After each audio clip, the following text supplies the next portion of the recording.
Hey guys, today I'm gonna be watching reaction time reacting to the worst amusement park accidents. As usual, like, comment, share, subscribe, and check out his channel. He's really funny. And then let's get to it.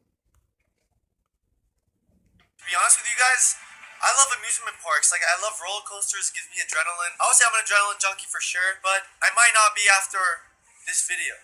This is the 10 craziest amusement park accidents. And for those of you guys that don't want to watch this, click away right now. But for those of you guys that you think you can handle it, we're going to get right into this. So let's go.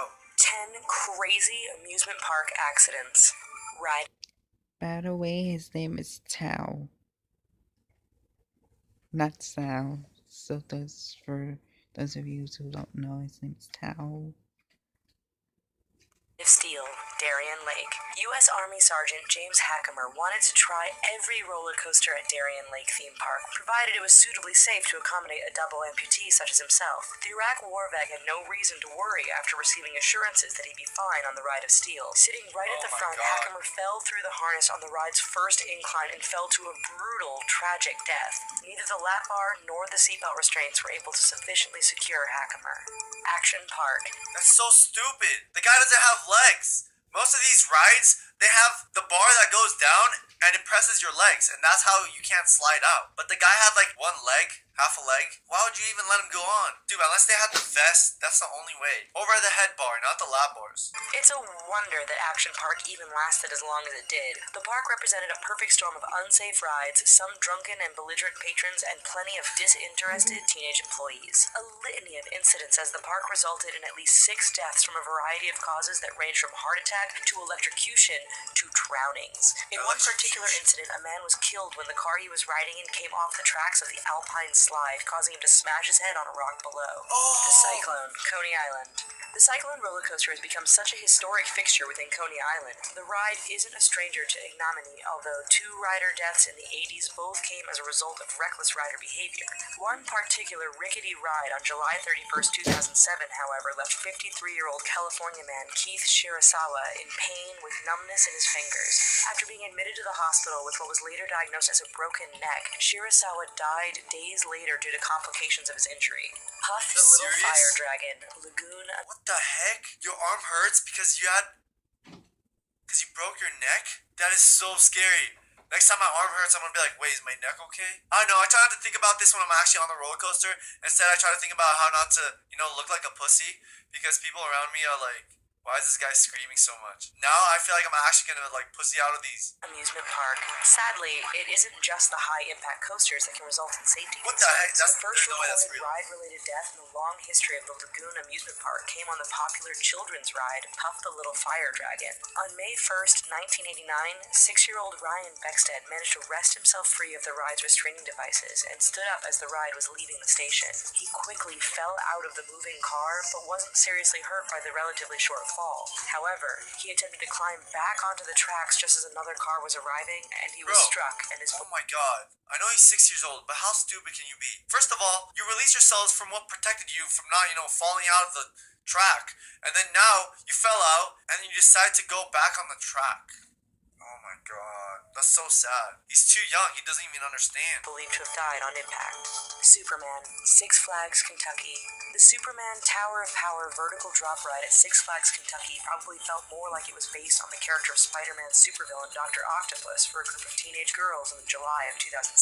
As the girls ascended on the ride, they became horrified upon noticing a number of support cables breaking loose and beginning to whip about freely. Their pleading screams for the ride to be shut off fell on deaf ears, and the cables viciously snapped back and forth as the riders were dropped in a free fall. Many passengers were injured from the cables, and one girl was forced to have both feet amputated. Flight Commander, Kings Island. There's an old adage that no publicity is bad publicity, but you still have to wonder whether an amusement park really wants to host the sci-fi program Ghost Hunters and its rumors of hauntings. The haunted reputation of Kings Island stems from a tragic, deadly 2-incident day at the park in June 9th, 1991. First, William Heathcote and park employee Daryl Robertson were both fatally electrocuted while trying to save another guest who had fallen into a pond. About an hour later, 32-year-old Candy Taylor was killed when she fell from the park's flight commander. Despite a truly dark it's the day, same the park day. remains open. Haunted reputation and all. Batman. Okay, I'm not going to Six Flags anymore. That's it. That's it. On the ride, Six Flags Over Georgia. The park bears the brunt of the responsibility in making their ride safe and secure, but guests also have to know not to put themselves in the line of fire. That lesson hadn't been passed down onto a young park goer on June 28, 2008 at the Batman ride at Six Flags Over Georgia. Having earlier lost his hat on the ride, he opted to jump 2 fences to retrieve it, soon getting decapitated thanks to his dangerous proximity to the ride. Fujin Raijin 2. Yo, how? I'm telling you guys, like, some of the way these people died, it's not even the park's fault. They're just stupid. Bro, you could ask someone to go get it for you. Don't just go near the track and, try to get your hat.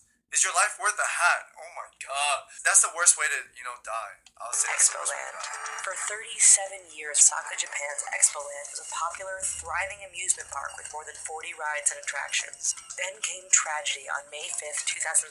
The country's worst amusement park disaster occurred when the Fujin Raijin 2 roller coaster derailed, killing one 19-year-old university student and injuring 19 others. When an investigation into the accident revealed a broken axle, it was revealed that the axles hadn't been replaced in 15 years. The park reopened a month later but was closed permanently shortly thereafter on account of poor attendance. Hydro, Oakwood Theme Park. The Hydro Water roller coaster that at looks the so Oakwood dangerous. Theme Park in Wales was known for its signature drop, but in April 2004, 16-year-old Hayley Williams faced a tragic plunge of an entirely different nature. While riding Hydro, Williams fell out of her car and dropped 100 feet, sustaining internal injuries that ultimately led to her death. The park was fined almost $400,000 for negligence after it was discovered that employees had habitually failed to check the bars and seatbelts that held riders in place. The Big Dipper. Yo, but I mean, this is totally the employee's fault. Obviously, they have to check. Why wouldn't you check yourself either? Like, I always check. I always check to make sure it's secure because I don't want it to let loose when I'm like in the middle of the roller coaster ride or the water slide. You have to check it yourself too. Don't just trust the employees. Battersea Fun Fair.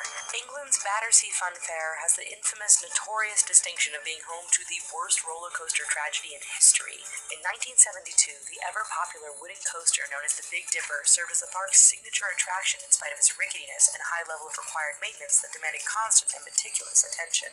In May of that year, a rope that brought the cars to the top of the hill snapped and the anti-rollback feature failed, leaving a chain of speeding cars to smash into a wall at full speed. The accident Jesus killed 5 children and injured 13 more, with the park closing 2 years later on account of the negligence associated with the disaster. Oh my god, guys. Like, it's not something you usually think about when you go to an amusement park. Gee, I wonder how many people died going on roller coasters. To be honest, I actually don't know if I'm gonna go now. Like, I'm really scared. None of these, roller coaster or, like, theme parks want to get sued, but it makes you think, like, how much do they actually care? Like, maybe there should be more safety measures. I don't know. Guys, thank you for watching. Hopefully you're not too creeped out.